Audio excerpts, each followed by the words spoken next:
Hi everyone, a very hearty welcome to Study Room.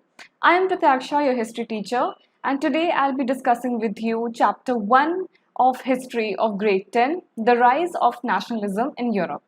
This is a very interesting chapter. In this chapter, we'll be learning about very important core concepts that define a nation. These are nationalism. We'll be also having a look at a lot of revolutions that happened in the 19th and the 20th centuries, especially the French Revolution. We'll be talking about a great many personalities that were claimed as national heroes of, say, France and Italy. Okay, so it's a very interesting chapter. Let's get started with it by first learning about nationalism. The core concept of nationalism is a sense of shared identity and belonging to a particular place. So, what happens in nationalism is that it is an identification of a person or a group of people with one's nation, with one's community.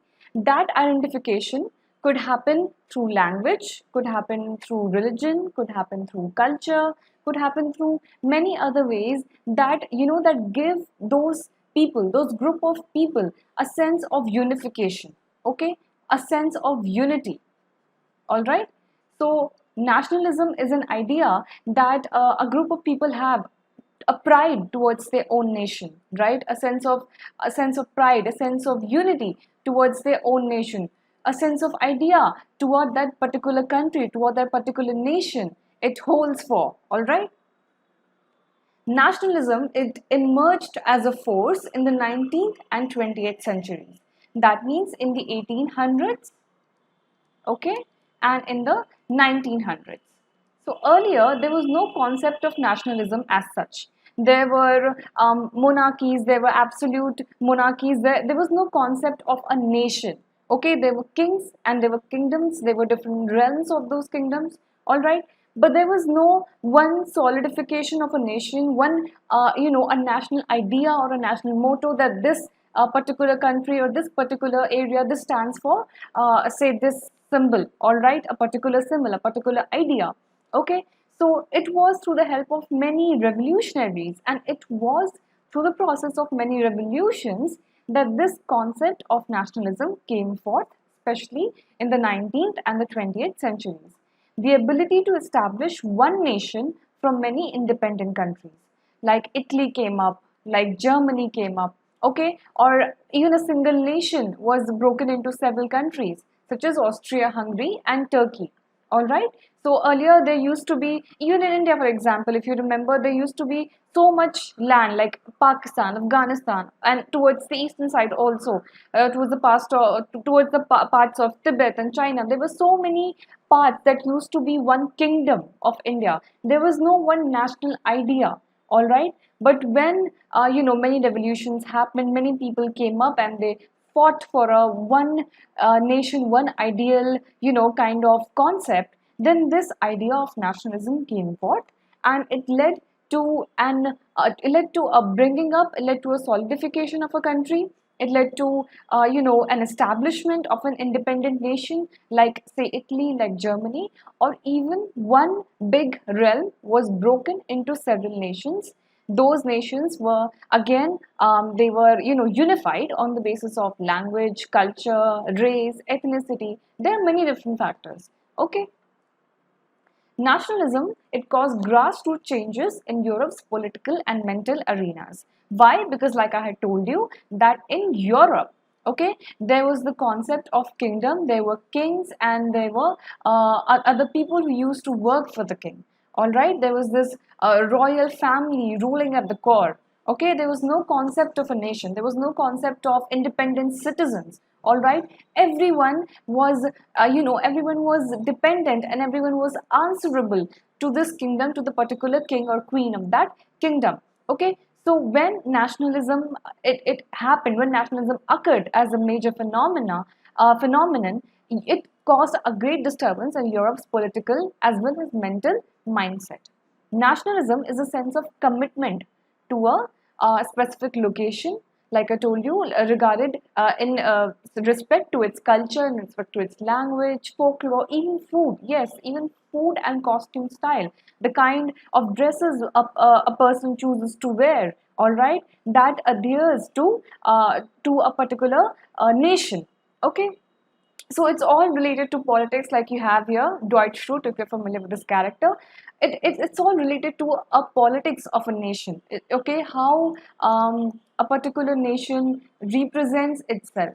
Okay, how a particular nation likes to, it likes to push forward its idea as a nation, be it through the context of food, be it through the context of your the dresses that people choose to wear, language, there is literature, there is so many more things, and especially at the core of everything there is politics. Frederick Sorrew's dream. Now, Frederick Sorrew was a French artist, and he developed a series of paintings in the 19th century in 1848. And through his series of paintings, he depicted ideas of nationalism. Okay, he visualized his dreams of nationalism through a social and democratic republics. That means through his pictorial representation, he painted pictures, okay, all right, where there was a very clear delineation of a social and democratic republic. What do you mean by republic? If you remember, by republic we mean that the power of a nation, it is vested in the citizen, all right, and how does the citizen chooses to represent this power that it holds? Through chosen elected representatives, okay, elected representatives.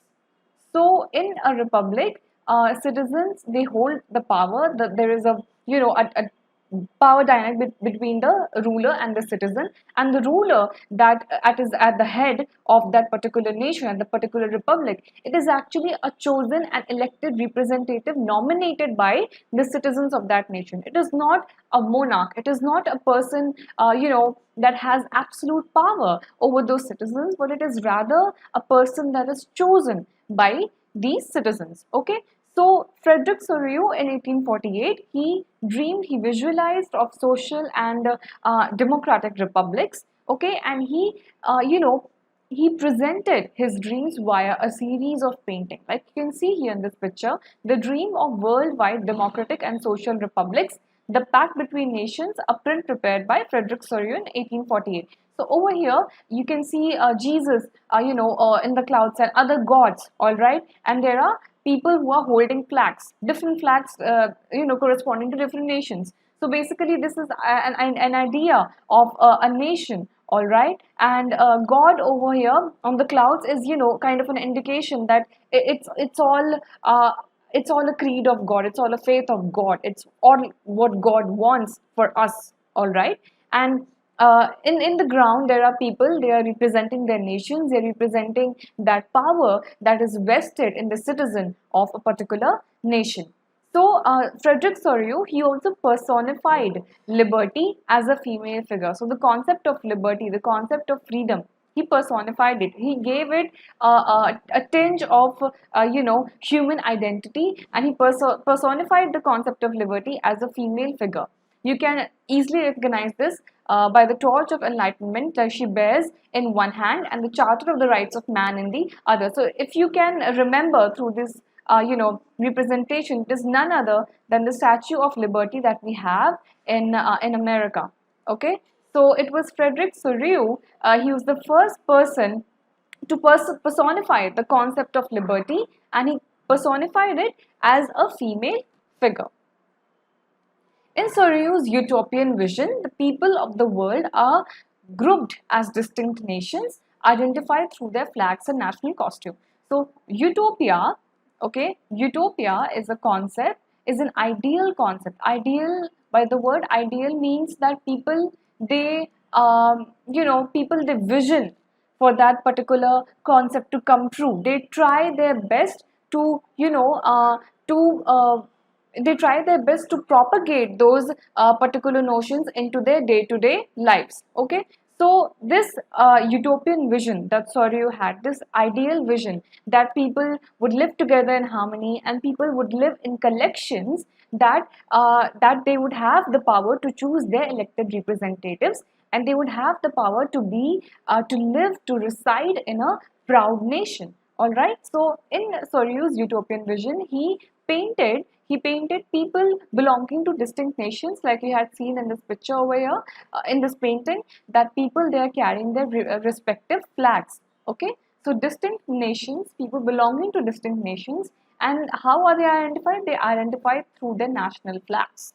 Okay, the national flags that those people represent, and the national costume that they wear. All right, national costume, it may differ to nation. Some people may be very flexible, or some people, they may choose one strict in the sense that one particular uniform, one particular costume as the figurehead of the nation. Okay, then the painting, it also represents the fall of absolutist institutions where the power was vested within only one individual. So Frederick Soru, since he wanted a republic, all right, and you cannot have a republic when a monarchy, or when a monarch is ruling, right? Because the power is vested in the citizens. So it was in respect to the fall of this absolutist institutions that Frederick Soru painted his visions. The first print of the series shows the people of Europe as well as America, men and women, both of all ages and of all classes, all social classes, means be it poor or be it rich, they are marching in a long train and they offer homage to the Statue of Liberty as they pass by it. Okay. America and Switzerland were already nation states when Sorio painted his dream. The painting also represents France and Germany, accompanied by their flags towards liberty. If you remember that painting in that previous slide, we had nation flags, people bearing nation flags. Okay, so we had nation flags of France and Germany, and then these are followed by Austria, the king of Sicily's, Lombardy, Poland, England, Ireland, Hungary, and Russia. So what Frederick Sorio painted, what he visualized through his dream, was an ideal. Okay, it was a utopia where people would be living in republics, where people would choose to reside in republics, and he wanted this dream to come true. This is what he envisioned for his fellow brothers and his fellow sisters. Take a look at Sorio's painting again over here. From the heavens above, Christ, saints, and other angels, they gaze upon the scene, and this symbolized fraternity among the nations of the world. So because here we have Jesus and we have other saintly figures that are there in the cloud, and in the bottom towards the ground we have this statue.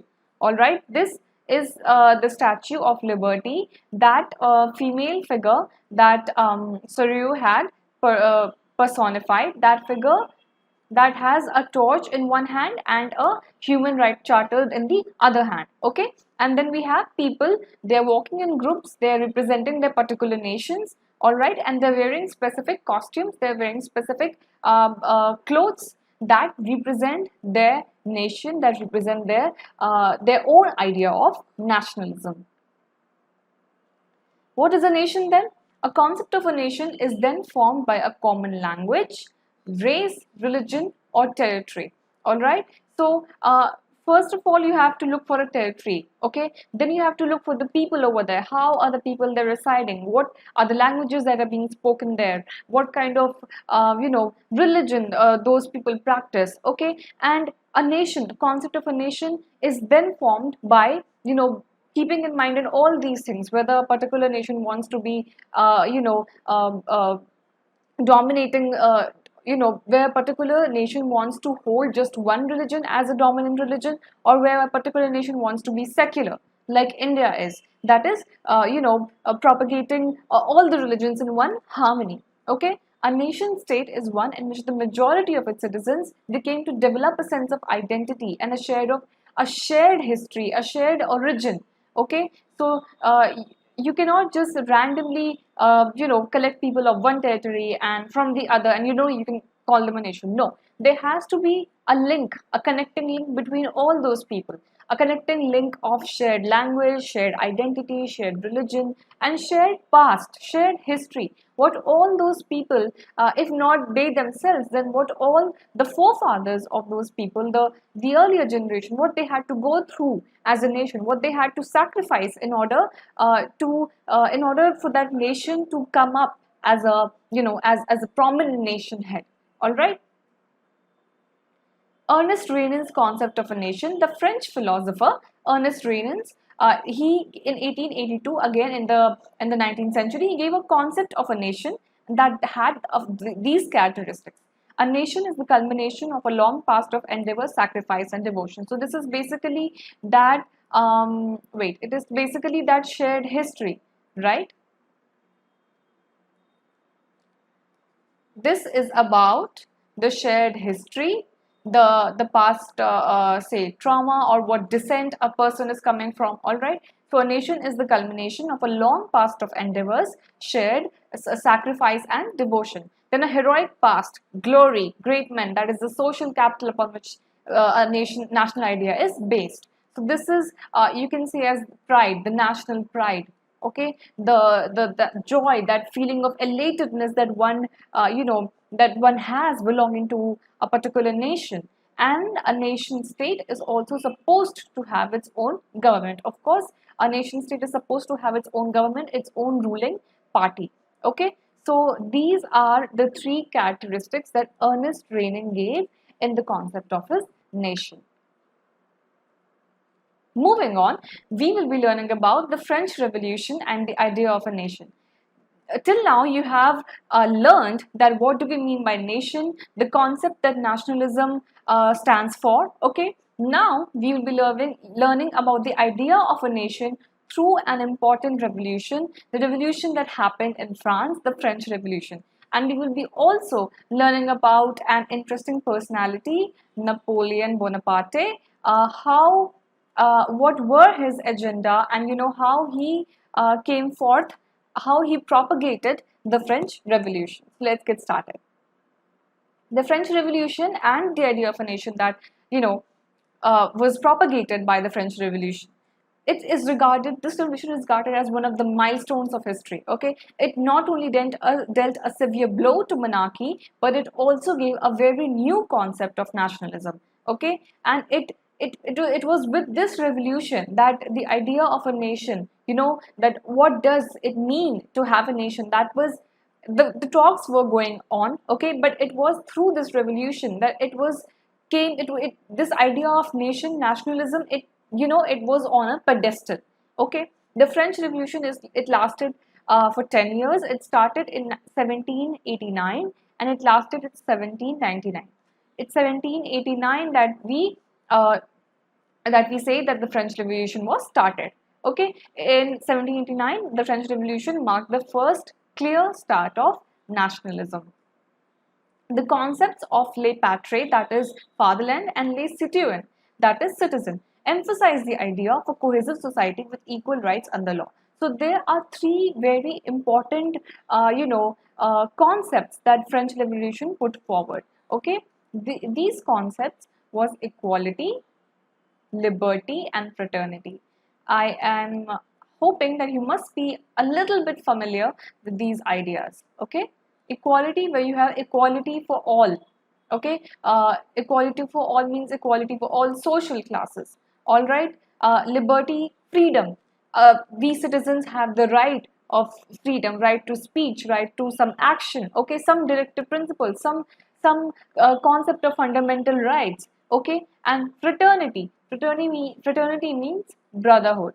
Okay, where even though, say, one people is differing from another person, or even though there may be, say, two or three languages that are there in a particular nation, that are spoken in a particular nation, but there is that shared feeling of brotherhood, that even though we are speaking in, say, different dialects, okay, but we are one, we belong to one nation, we all have this equal right, we all have this freedom to belong to this nation and to belong with pride.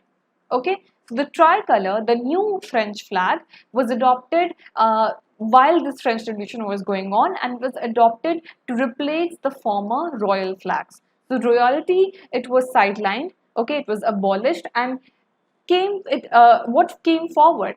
The citizens, the power of the citizens, the power of a republic, that came forward. Okay, so in the name of the new nation, new hymns were written, oaths were taken, sacrifices were commemorated. Okay, so many things happened. Why? Because it was important.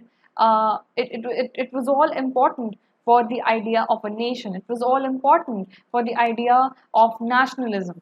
Okay, that pride, that belongingness, that unity. All right.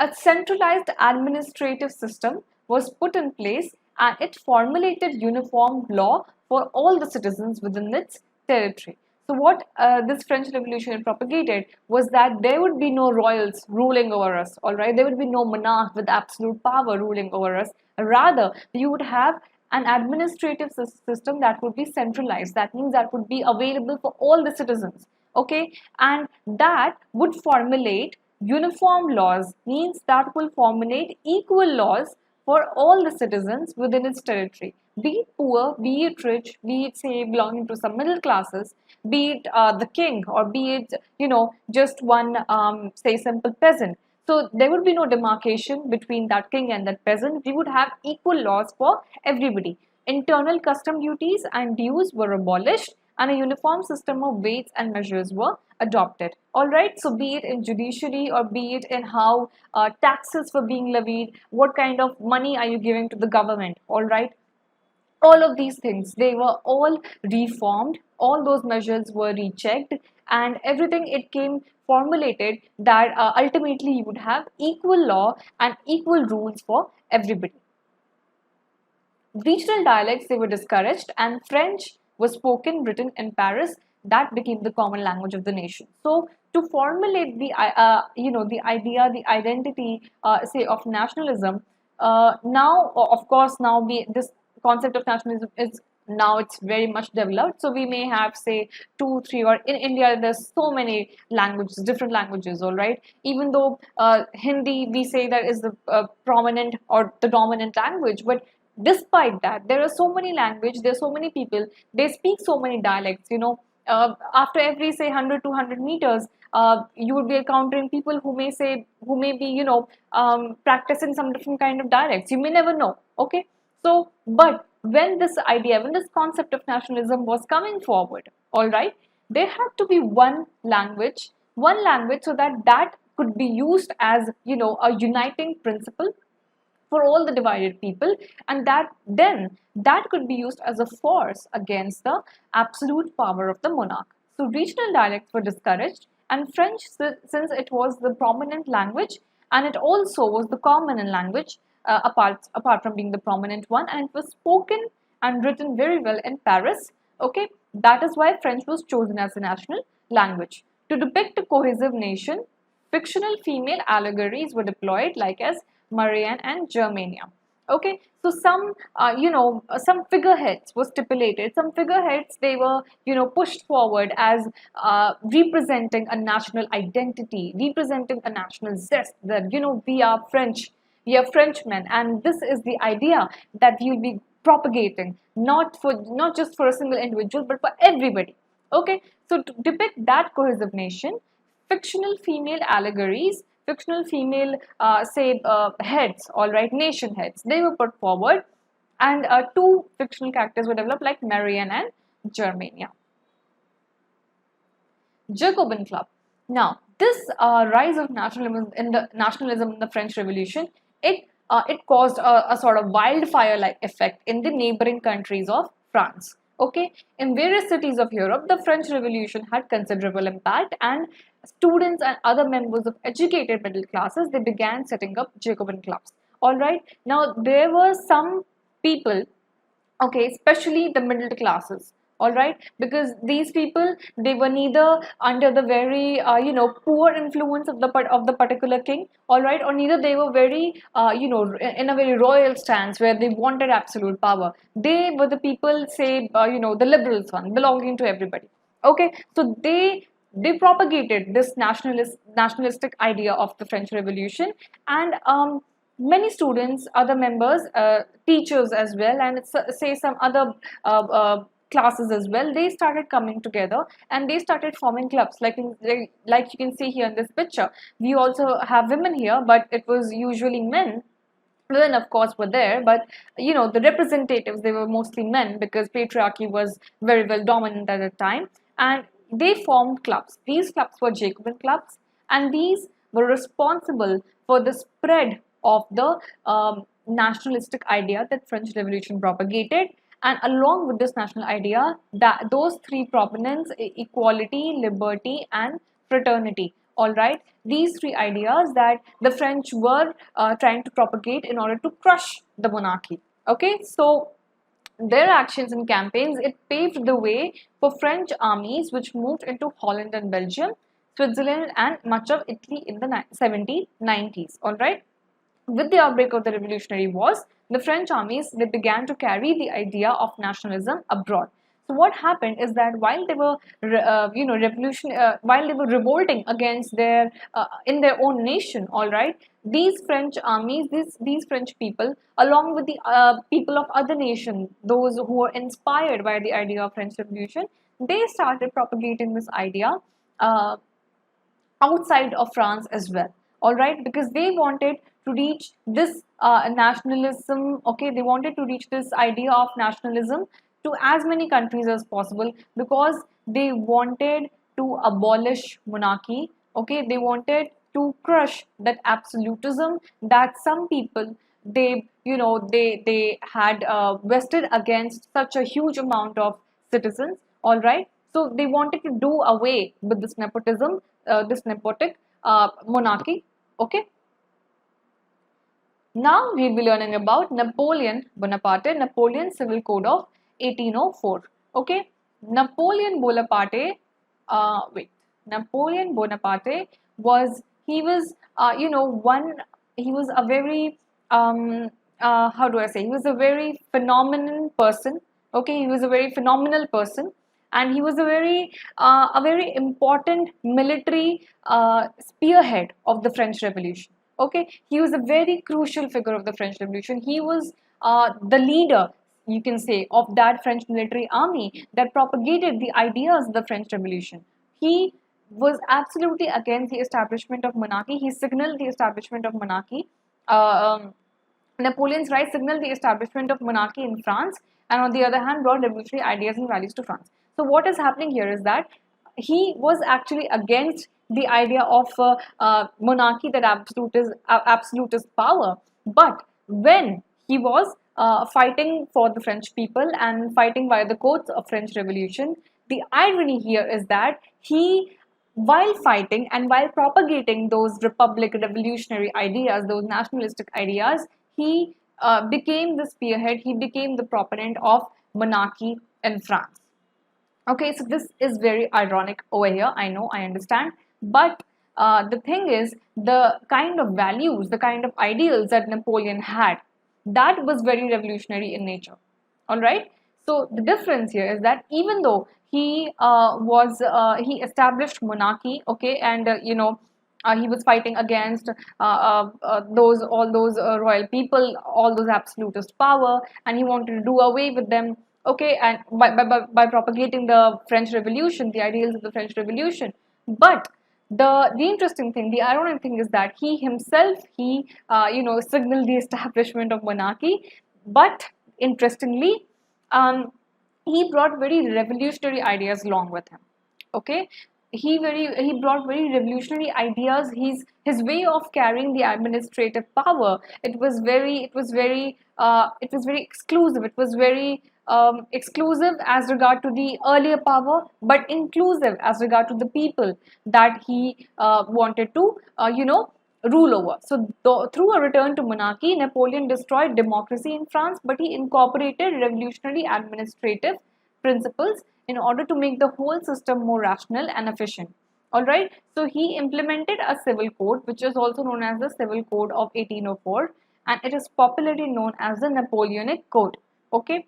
This code, it basically did away with all the privileges that earlier some selected people, some absolutist powers they used to enjoy, and an equality, a freedom, a system of equality and a system of liberty was established. Okay, so all privileges based on birth, that was done away with, and he established equality before the law and secured the right to property. So though he was a monarch, okay, and though he wanted to do away, okay, but humans, they are always and always attracted to power. Okay, so while even though he was fighting for this thing, and even though he stood up for all the ideals of the French Revolution, but he implemented all those ideals in the form of a monarch itself. All right, this is the ironical twist in the case of Napoleon Bonaparte, a very prominent figure, a very important, a very crucial spearhead of the French Revolution, and he, with the help of Bonaparte, France was able to occupy a lot of its neighboring territories in the 19th century. All right. Nevertheless, he was a monarch, okay, and though he was a monarch, and though he was fighting for the French Revolution, he did away with the privileges that some people enjoyed by birth, and he established equality before law, and he also gave people the right to property. So this code was also applied to other parts of Europe that were under the French rule. So not just exclusively to that nationalistic idea of France that French Revolution was propagating, but to all other areas that Napoleon occupied under while he was ruling France. All right, all those territories, these were established everywhere. Okay. In the Dutch Republic, in Switzerland, Italy, Germany, Napoleon simplified administrative divisions and he abolished the feudal system, freed peasants from serfdom and manorial dues. So, another good thing, another interesting thing that Napoleon did was the feudal system, that there were some landlords, okay, some very wealthy, some very rich landlords. And if you have heard of this, this term, bonded labor. So some people, even in India, it was very regressively practiced, especially in the states like Uttar Pradesh. Okay, so what happened in bonded labor was that several, you can say several people, these in English we call them serf. Okay, so these people, they were basically subjected to these rich landlords. All right, they whatever work they did, okay, whatever crops say they sowed in their particular farms and everything, they all of them, they were actually under the rule of that landlord. So whatever share they had, it was only after the allowance of that landlord. Okay, so there is this difference between tenants and serf. Okay, so tenant, they may have their own land, okay, but that for that land they pay rent to the landlord, and whatever they do in that land, they can have their own say in that. But in the case of serfdom, in the case of this bonded labor, all right, everything that the serf owns is actually through the it's actually through the mercy of the landlord. All right. So Napoleon, he did an interesting thing. He abolished the feudal system. He abolished the concept of landlord and serfs. All right. So he abolished serfdom. He freed the peasants, and he, all the manorial dues, all the dues that those hefty dues that were levied on them. He abolished everything.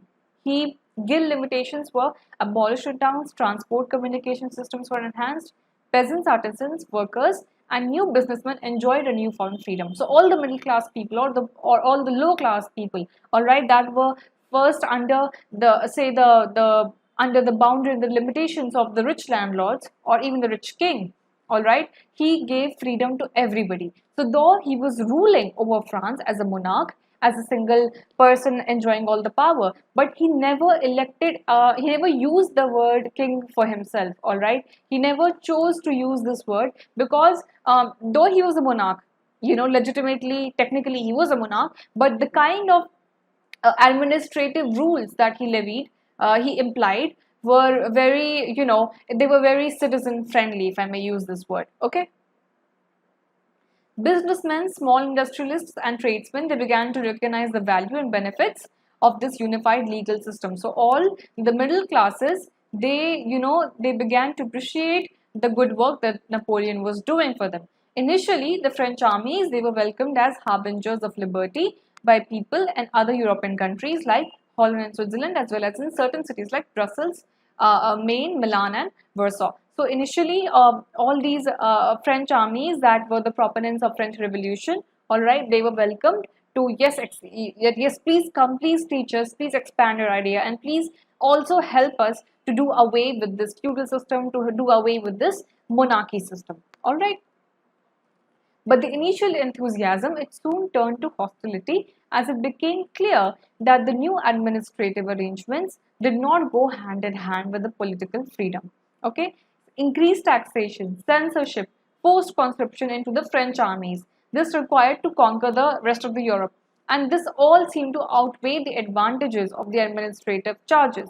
All right. So what is happening here? I'm sorry. What is happening here is that although the police did a very fantastic job in in levying a sort of economic freedom, okay, for everybody, and he let the middle classes enjoy their rights, all right. But where he lagged, okay, was in this, that he increased the taxes, he increased the censorship, all okay, and then he wanted people, more and more people, to join his army, all right, because I told you that though he was a very good person, that he propagated all those ideas of French Revolution, but nonetheless he enjoyed that greed of power. He was a monarch. He may not use that word for himself, but he was a monarch. He enjoyed to have that feel of power, all right, that ego, all right. So he wanted to conquer as much of Europe as he could.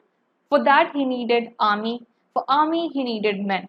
All right. So he enlisted forced conscription of men into the army. Even though people did not wanted to join the army, he forced them to joining it. All right. So all of these increased taxation system and everything. So this enthusiasm, it waned away. So first of all, people were like, "Oh yes, Napoleon is coming and he's freeing us from this bondage system and everything." But when they soon realized that what Napoleon's actual goal was, then a hostility, a tension started to build up, and then all of these, they started to outweigh the advantages of the administrative changes that Napoleon had brought forth. All right. So all this, it worked. It actually started working against Napoleon. So this is what you learned in the French Revolution, that French Revolution, equality, liberty, fraternity, very important ideas, very important revolution to bring forth the idea of nationalism. Napoleon Bonaparte, fantastic a military person, fantastic spearhead, and he did a lot to, to bring France from a very lower position to a very higher position, a lot in terms of military, in terms of so many other things, and he did a lot of a very beneficent administrative changes. But his greed, his greed and his blindness of power, that actually led to his downfall.